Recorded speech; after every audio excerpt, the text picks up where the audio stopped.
Today we are going to be simplifying square roots. We will factor numbers using a factor tree, and I will simplify radicals using the factor tree method. So what do radicals do? What are radicals? Well, radicals are roots are known as the opposite operation of applying exponents. So we can undo a power by taking the root of it. So a radical or a square root is this sign right here. If I give you the square root of 25, what does this actually mean? Well, taking the square root of something is the opposite of putting an exponent on it. So if I said 5 squared, what I'm really telling you is 5 times 5 is actually equal to 25, right? So this is the opposite. This is saying, well, what squared gave me 25? So you would break it into 5 times 5 to get that, which means that the square root of 25 is 5. So every pair that you can get from a square root is going to turn into the answer. Steps to simplify. First, we are going to factor the inside numbers using a factor tree. We're going to write all the numbers that multiply to get that. Then circle the pairs of numbers, and all of the pairs can come out of the radical to the front and multiply. Anything left over is going to stay inside and multiplies back together.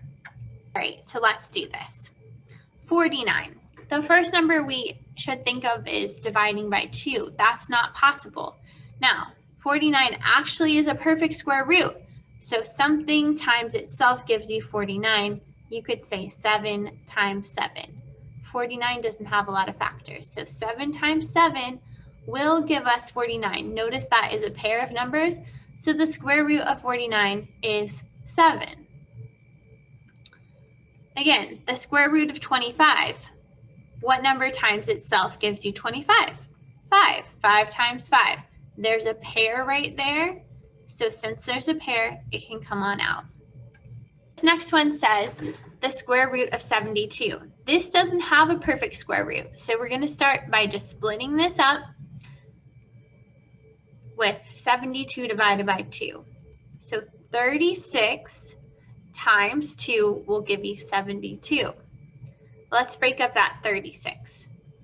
2 times 18 gives you 36. Let's keep breaking this up further. So 2 times 9 will give you 18. We can even break up that 9. We could say, 3 times 3. So now I can pick all of the pairs of numbers that are here. So 2 and 2, this one's by itself, and 3 and 3. So we're only doing pairs that are the same. So that means that 2 can come out and 3 can come out, but this number has to stay inside the root. So notice 2 times 2 times 2 times 3 times 3 should give you 72. So I'm going to leave this number inside the root. All right, so then we're going to go ahead and simplify by saying 2 times 3 is 6 square root of 2. All right, 5 times the square root of 243. So here in this problem, first we have to take care of the root, and then we can take care of this number on the outside. All right, so 2 obviously doesn't go into 243. So let's go ahead and try 3. What is 243 divided by 3? So if you do 24 divided by 3 is 8. 3 divided by 3 is 1. So you can check in a calculator and try to find these numbers, whatever you need. But 243 divided by 3 is 81. Let's split that 81 up. So you could think of those two numbers automatically that go into it. I'm just going to say, okay, 2 doesn't go into 81. 3 does go into 81. So 3 times 27 actually gives you 81. Let's break up the 27. 3 times 9 will give you 27. Let's break up the 9. 3 times 3. And so again, this is as small as it can go because 3 is a number that is prime. and can't be broken up into anything except for 3 and 1. So we're going to put the pairs together, 3 times 3 and 3 times 3. Notice there is a leftover one. So 3 gets to come out, another 3 gets to come out, but there is a single number that is staying inside the root, 3. And then there is that number that was outside at the very beginning. So now what do? There's a lot of numbers there, right? We're going to go ahead and multiply these numbers together. So in whatever order you want, the outside numbers are going to multiply. So 5 times 3 is 15, times 3 is 45. And how much do we have left over? 3 is left over inside the root. All right, so let's break this up into 2 factors. 2 and 40 will give you 80. If we break out 40, that's 2 and 20. If you want to look for the perfect square roots, that will also make it a little faster. It just may be a little harder. So 2 and 10 and 2 and 5. So we're just finding the numbers that multiply to give you the number above. So here's a pair, here's a pair, this is a single. So 2 gets to come out, and the other 2 gets to come out, and 5 has to stay in. 2 times 2 is 4, square root of 5. Okay, this next one, -4 times the square root of 54. So 2 goes into 54 27 times. And we're going to break up the 27.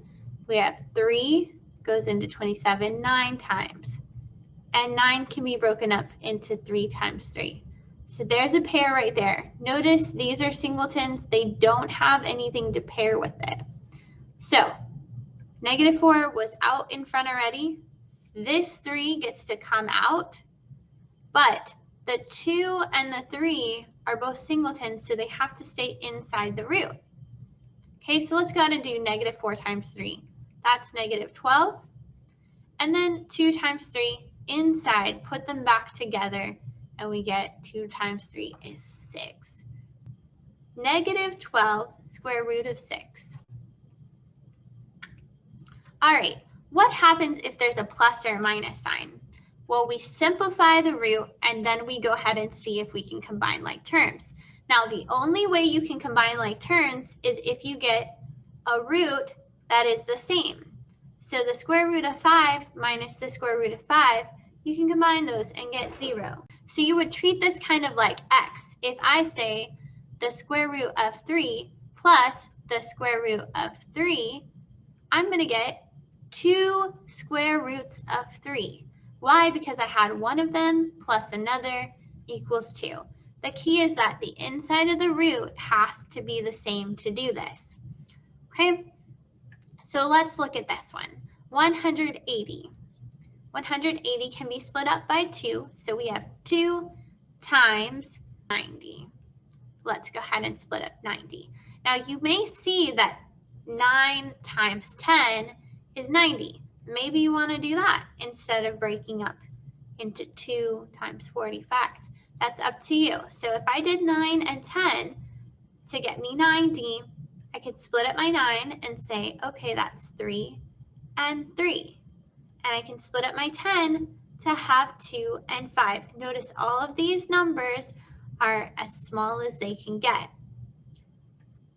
So now I'm going to find my pairs. I have a pair of 3s right here. It can come outside the root. I also have a pair of 2s between this one and this one. It can come out. What's left over? 5 is left over. It has to stay inside the root. So we're going to go ahead and say 3 times 2 is 6, square root of 5. We're not done yet. So now we need to take care of 20. The square root of 20. 2 times 10 gives you 20. And break up 10 to be 2 times 5. There is a pair right there. So that's 2 gets to come out. 5 gets to stay in. that's giving us 2 square root of 5, and we were subtracting. So notice that the square roots of 5 are exactly the same. So I could say 6 minus 2 would give me 4 square root of 5. And that would be simplified. All right, so let's try this one out and see if we can do the same thing. This one, 44, I can split it into 2 and 22. And then from there, I can split 22 up into 2 and 11. So 2 and 2 can pair up, 2 gets to come out, square root of 11 will stay in. Over here, with this one, 2 times 11 gets you 22. It may look like these are like terms, but notice that 2 and 11, I can't break up 11 any further. It's just 1 and 11. So it's just 2 and 11. There's no pairs here to combine. So all I can do is keep them together as the square root of 22. So even though it sort of looked like they could be combined for a second, they actually couldn't. So this is our final simplified answer. 2 square root of 11 plus the square root of 22. All right, so again, we simplified square roots. First thing you do is factor the inside number with the factor tree. You can either look for perfect square roots, or you can actually just break down the number as small as you can make the pieces. Circle the pairs of numbers. One number from each pair can come out and to the front of the radical. Okay, and they would multiply outside the radical. Then any numbers that don't have a pair get to stay and multiply back together inside the radical. All right, thank you so much.